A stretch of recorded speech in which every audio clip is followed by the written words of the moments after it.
Hello, everybody. Welcome to the Minimalist Podcast. My name is Joshua Fields Millburn. And I'm Ryan Nicodemus, and together, we're the Minimalists. We've got Alabama here. Hi, everybody. TK Coleman. What it is. Coincidentally, it is a brand new year. This is our first episode of 2023.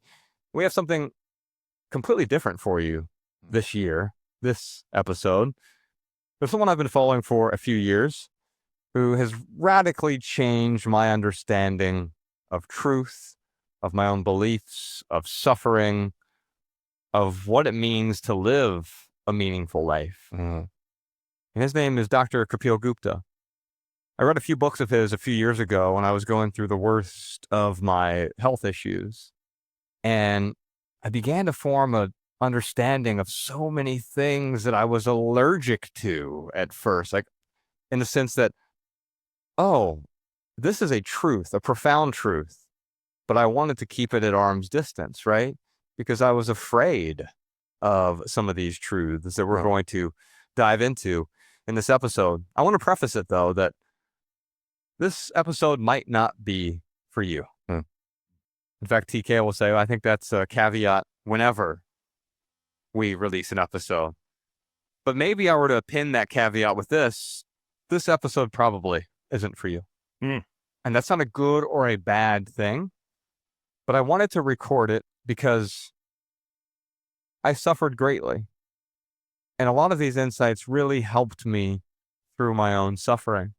And so there's a chance that you will get value from this episode if you are suffering and you're open to some truths.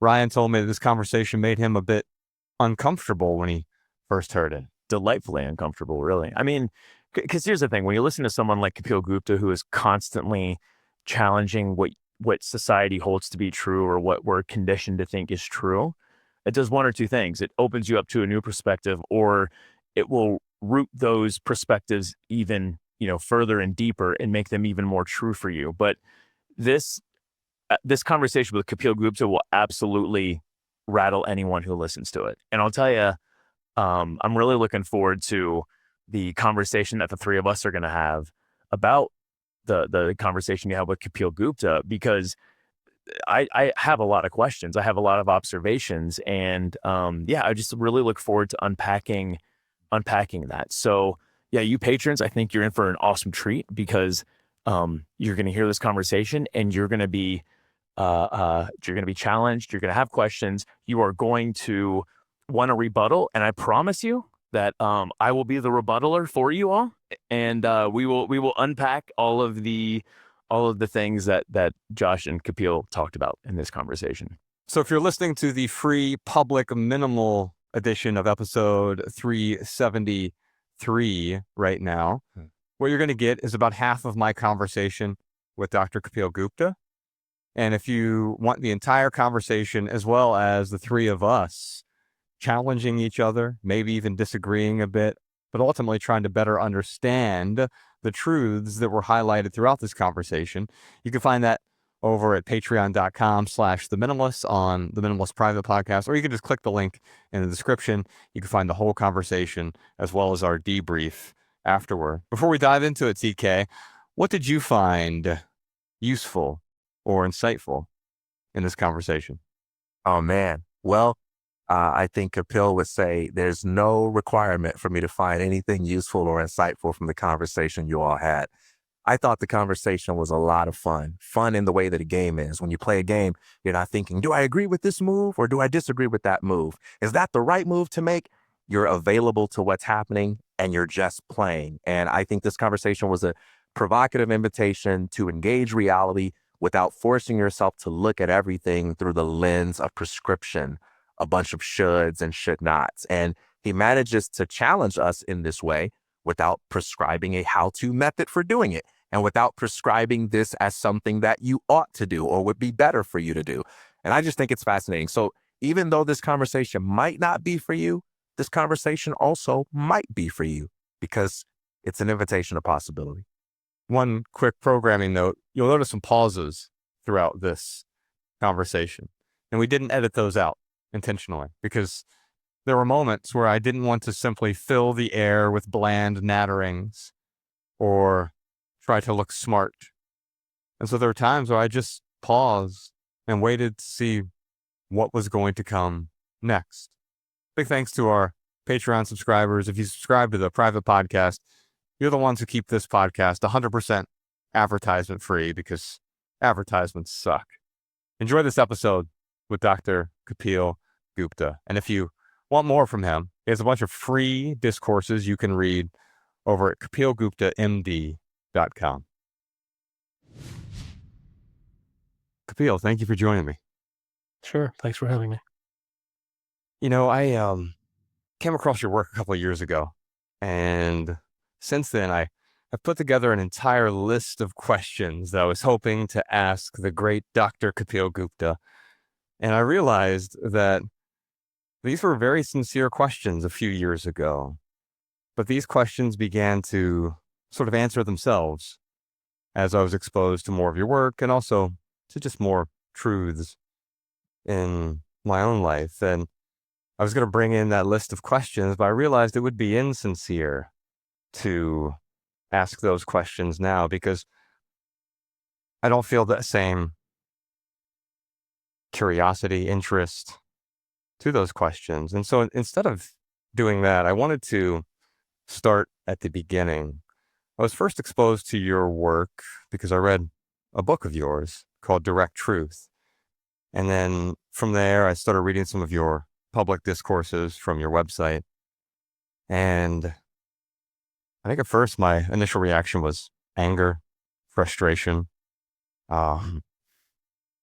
disbelief of a sort. And I wanted to read the first email I wrote to you. This was a couple years ago, back in 2020. And instead of asking you a bunch of insincere questions, I thought maybe we could talk about some of these realizations. I wrote, Sure. Kapil, your books and interviews found me earlier this year, back in 2020, amid some unanticipated chaos, a sudden hospitalization. Over the subsequent months, as I peeked behind the curtain you opened, I realized it's all chaos. And I've been lied to my entire life. I would append that and say I've also been lying to myself. I now understand that my beliefs, opinions, and methods cloud the truth, that ego, hope, culture, habit change, and mindfulness barricade the path to peace, that right and wrong, good and bad, should and shouldn't are moralizing constructs that prevent me from asking questions that matter. These realizations were particularly troubling at first because I've spent the last decade attempting to, quote, help people with the, quote, right solutions. What nonsense.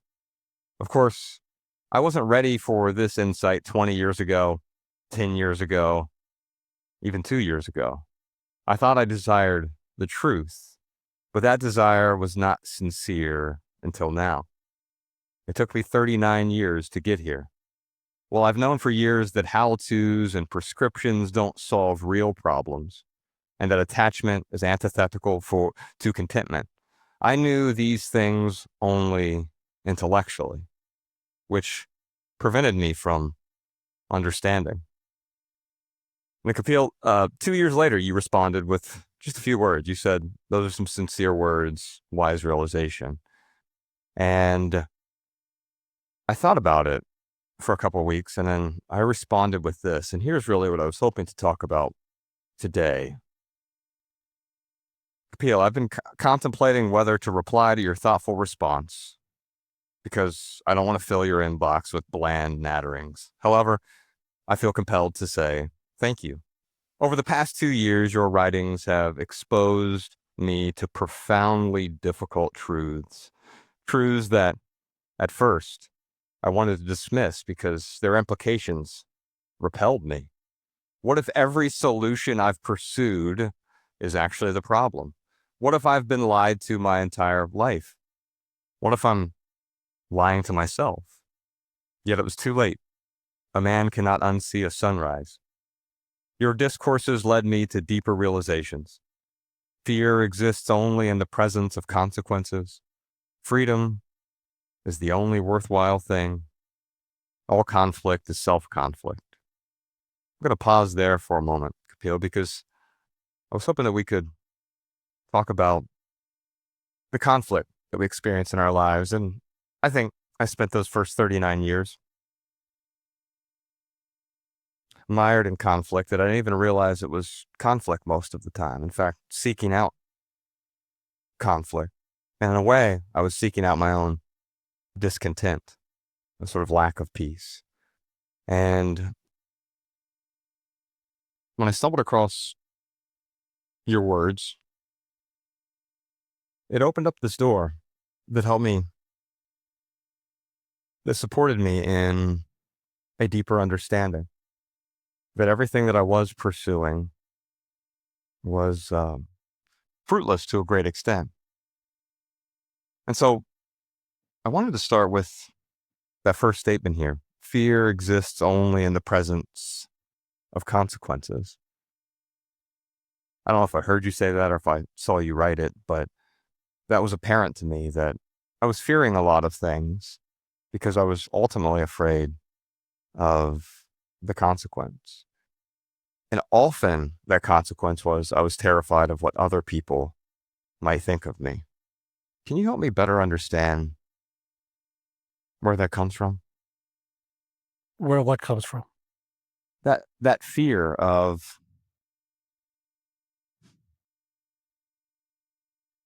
caring so profoundly and deeply about what other people might think.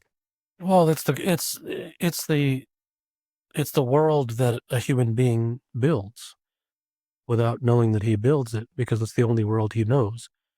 And he lives in the larger world, and then he creates smaller worlds out of the larger world.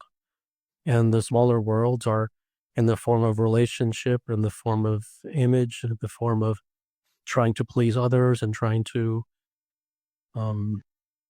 impress others and gain favor and all of these things. And it's critical for me to say at this juncture that none of those things are wrong. None of those things are good. They are just a side effect and a consequence of being worldly. And any attempt actually to fix those things just leads you more and further into worldliness. And the further and further you get into worldliness, the further and further you drift out to sea. So it doesn't really matter what the detail is. A worldly life is all suffering. It's all misery. You can paint it however you like. You can put on a smile and say you're happy with your circumstances, or you have a lot to be thankful for, and have a gratitude journal and all this nonsense if you wish. Um, but it's just trying to find a pocket of air within a state of drowning. And once again, there's nothing wrong with that, but whatever issue you choose is simply a detail form of suffering, um, because one has become worldly, and one has therefore has respect and for the world, and values the world, and therefore he values all the things that are said within it by its spiritualists and its self-helpists and its minions and its experts, and he imbibes that, and he reads books, and he listens to media, and he hears interviews, and he listens to talks, and he imbibes all of that information, and he goes off upon a journey of what are fundamentally lies. And they're not necessarily intentional lies. In fact, I don't believe that most people are out to hurt people. I don't believe that at all. I believe that most people are trying to help people. Most so-called experts are trying to do good for their fellow man. I firmly believe that. But the effect remains that it's still all lies. And when I say it's lies, I mean, that's, no one should ever believe me on that. That's something that they can examine for themselves, because if they believe me and say, well, you're saying it's a lie, so then give me the truth, then it's going to be everything being dependent upon what I say. And that has no relevance. Everything comes down to realizations for oneself.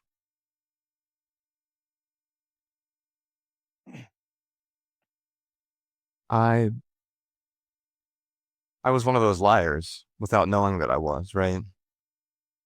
In my late 20s, I had sort of climbed the corporate ladder and achieved some material success after growing up really poor. And I thought that would complete me, make me happy, etc. And obviously, as you've already illuminated here, it did the opposite. And so I at first renounced the things, the material success, shunned the accomplishments, the achievements. And I realized in a perverse way that sort of tethered me to those things. I think of it as a sort of layer cake of consumerism, and it's possible to trade in material consumerism for other forms of consumerism, whether that's experience consumerism or spirituality consumerism. We can get rid of our fancy things and then become consumers of meditation or consumers of some other sort of dogma, right? But also consumers of prescriptions. And you've written rather eloquently, and I think this is the thing that is most difficult to grasp at first. But I think as soon as I got over this hurdle of prescriptions, it was wildly helpful. So can we talk about the problem with what is a prescription in the sense of how you use it, and what is the problem? Prescriptions are how-tos, hacks, 5-step plans, methods, techniques. These are the only currency that exists in the world today. From the domains of the most spiritual and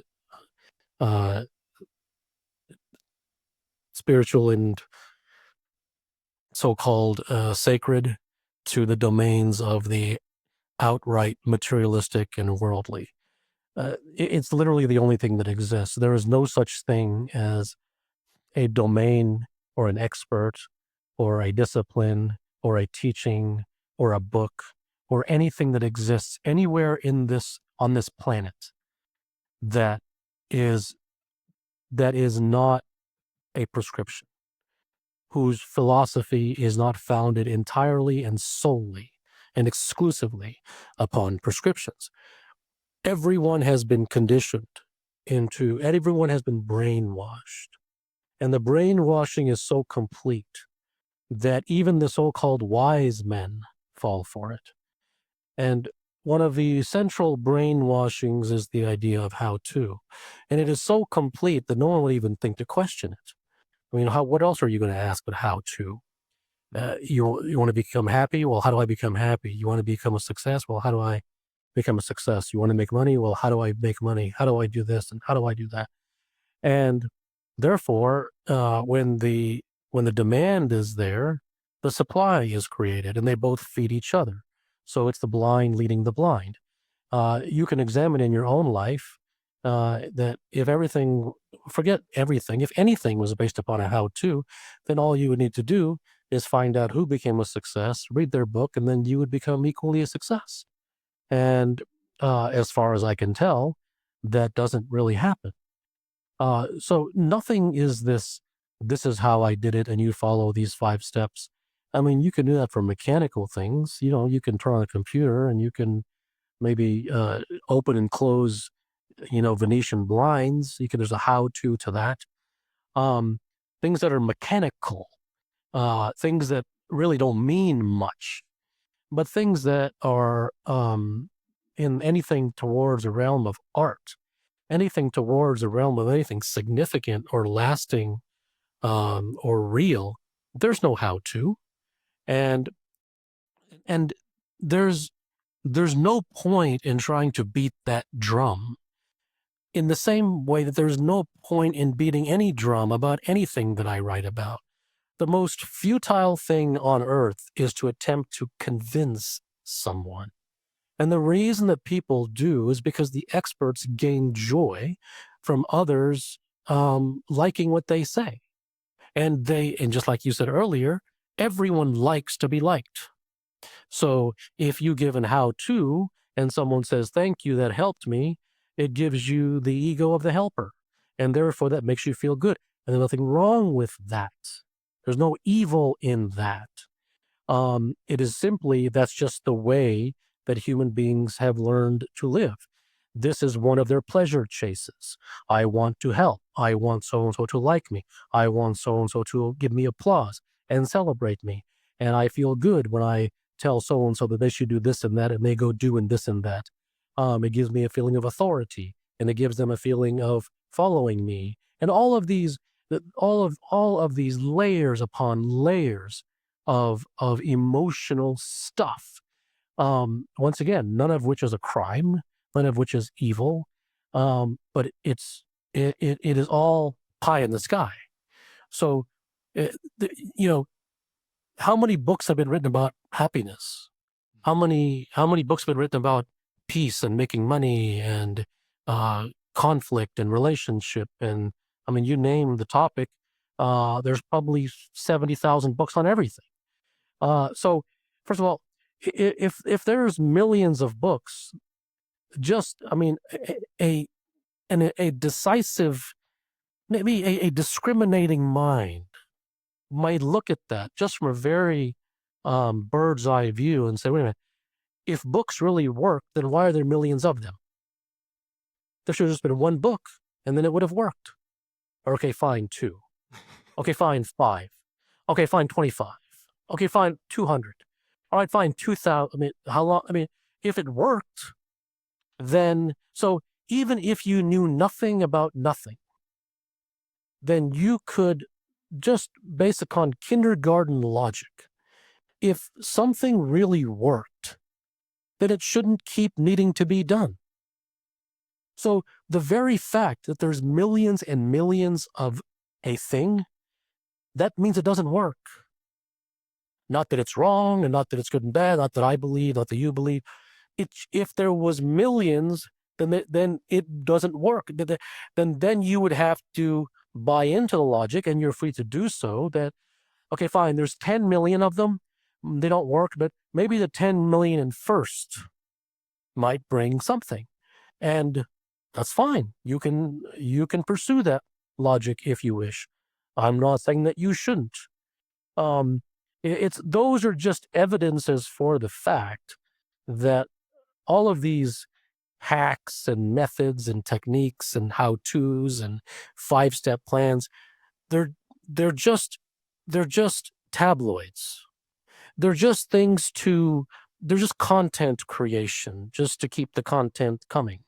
There's nothing real there. It's all for the masses, therefore it's for nobody. It's all for the unserious, therefore it's for nobody. It's all for the insincere, therefore it's for nobody. It's all for the entertainment seekers, therefore it's for nobody. So, and once again, no one should believe a single word that I say. Just examine your own life, because you are most certainly a victim of prescriptions. Everyone is. By examining my own life, I figured out that a lot of it was misery all the way down, right? And it was easy to mask. It was easy to ignore via distraction or entertainment. And as you said, there's nothing wrong with entertainment, and there's nothing wrong with prescriptions as well. A few days ago, I had to reset a Wi-Fi router, and I pulled out the manual, a book, and it helped me with the how-to steps of restoring the factory settings, right? But if I were inventing Wi-Fi, there would be no how-to for that. And I don't like to get bogged down in definitions. That's something I've learned from you, especially from when people talk to you. They're often asking a question about, like, what does it mean to pursue that, or what does the truth mean? And I see that we get stuck quite often we almost trip over other people's interpretation. So I'm going to read some more from that email I sent you, because I think it will open up a conversation about some fairly sincere questions. With each month that passed, a new awareness followed, not always from your words, but invariably through the door you had opened. And here were some of those realizations. Excitement is an addiction. I I didn't realize how addicted I was to excitement. And we can call it something else. We don't need to define it, but pleasure chasing, the pursuit of happiness, I think would be the way to veil it in a culturally virtuous way. The next next insight here is betterment is a cultural disease. This one was a big one for me because throughout my 20s, I climbed the corporate ladder, made better money, purchased better things. But along the way, fundamentally, my life didn't get better. And then I thought I would better my life by getting rid of the things, right? And it was another sort of pursuit of betterment. And as soon as I realized that there was nothing to make better, not sure, there are some circumstances that you can, quote unquote, improve. But as soon as one simply seeks to improve, grow, it seems that it creates more misery in the pursuit itself creates misery. And so, Kapil, can we talk a bit about excitement and this disease of betterment? One of the things about the truth, which makes it unpalatable for most, is the fact that there are so many sacred cows and everything is destroyed. And at the end of the day, nothing is left and no one likes to live with nothing. So at some point, a person really comes to the point where either he says it verbally or most likely not. Usually it's, mentally to himself, like, well, we're going to get rid of everything? Like nothing is worthwhile then? You're telling me even getting better as a human being, even that you're going to take away? So like everything, the reason that it's seen as being taken away is because it was falsely built to begin with. So all of these things it's easy for people to see that betterment in the form of making more money won't make you happy. That's easy for people to see. But if you say betterment in the form of changing yourself, self-improvement, self-development, growth, all of these things, they're a farce. Well, that's a huge leap because that's sacred. What do you mean getting better as a human being is nonsense? And that's why it isn't about convincing anyone. I don't care who gets it, doesn't get it. I don't get any good feeling if people agree or if they follow the path of truth. I mean, that's great for them. I don't get anything from it, so I don't care. So I'm not here to get applause, and I'm not here to get disciples, and I'm not here to start any movement. I don't care. I'm just interested what I adore and am devoted to, not because it's good. I don't care about goodness. I'm just devoted to exploring truth, reality. What is the truth behind things? And that's not a good thing either. I just am. I don't apologize for it, nor do I celebrate it. That's just who I am. And someone else is someone else, and there's no better or worse than someone else. So the idea of self-improvement, it's all a farce. It's all change this, change that, change your behavior, make sure you talk this way, don't talk that way, make sure you say this. They don't work. Like, forget whether you philosophically believe it or not. That's a separate, it doesn't work. So you'll be told that, oh, go talk nicely to your enemy. And that's fine, as long as you're willing to get kicked in the face. Because when you do that and you get kicked twice in the face, then you'll come back and say, oh, well, I did what I was told. It didn't work. Well, see, nothing is partial. Everything is whole, right? So unless you're willing to go all the way, nothing is real. And so all of these things are just bits and pieces of things. It's like walking in the middle of a conversation, right? If so-and-so says this, make sure you respond with a smile and make sure that you improve your body language and make sure that you have good morning routines. Because so-and-so had good morning routines. I'll give you 1,000 guys who wake up at noon and are multi-billionaires and who are crazy successful. Okay. So don't give me the ice bath and the morning routine and I wake up at this and I go sleep at this. Now, if someone does, they do. Great. But that isn't something to do. Now, if you happen to come upon that concept and it resonates with you and you just enjoy it, you enjoy getting up early in the morning, it makes you feel X and Y, and you enjoy going to bed at night because the good night's sleep and then getting up early in the morning makes you feel refreshed, fantastic. That's your own personal experimentation, which led to that. Great. I mean, I really mean that. That's great. But there's no like, you should do this. This is good for you. If you do this, then you'll get that. Let me tell you right now, no, you won't. It is an absolute lie. Anything which comes as a certainty that if you do this, you will get that, it's a complete trap. Is there the odd person to whom that might luck out and happen to? Sure. But nothing which deserves being written in the book. So, I mean, everything is nonlinear. Nothing is a straight line. Nothing is these are the 5 steps. And you can improve till the cows come home. At the end of the day, how you feel within yourself does not depend upon your self-improvement. Because the world is still going to be the world. And the situations that you experience are still going to be the situations that you experience.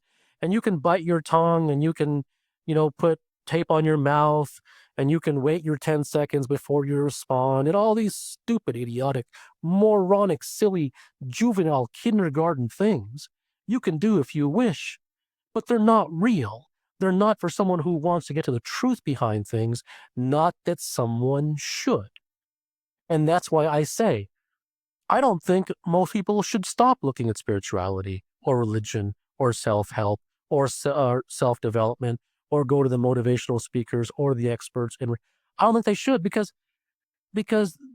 they're looking for entertainment anyways. So if you're looking for entertainment, you may as well go to the self-improvement version of entertainment rather than going to a bar. That's far more fruitful. So there you could see some benefit on a relativistic scale. But it all depends what you're looking for. And so I don't say that no one should meditate. You can if you wish. I don't think that no one should do mindfulness. You can if you wish. One has to understand that when they come into my domain, what they're coming into a very biased place. And my bias is holistically and directly towards ultimateness, truth, world class, reality, the whole thing, the peak of Everest, the ultimate of the ultimate, the ultimate possibility of a human organism. That's everything I talk about is from there. So I don't have any space or any interest, or I make no room for commoners who seek common things, who seek a little bit of this and a little bit of that, and that's perfectly fine. But that's not what I'm interested in. I don't care about that. And so therefore, could you meditate and get something out of it? Yes, you can. If you meditate, you can get some peace for 20 minutes a day. Sure. You commit any crimes? Of course not. That's not a crime. So, but I'm looking at everything from Buddhahood. I'm looking at everything from the ultimate possibility of a human being, both in profession, in skill development, in learning, in life, in internal freedom, everything. The ultimate is the only thing which interests me. I'm not interested in the low, in the middle of the road. I'm not interested in dabbling. So that's where a disconnect can happen if someone might think that I think meditation is somehow like this bad thing. And I don't. None of those things are bad. It just depends what you're looking for and who you are. Every little thing you think that you need. Every little thing you think that you need. Every little thing that's just feeding your greed. Oh, I bet that you'd be fine without it.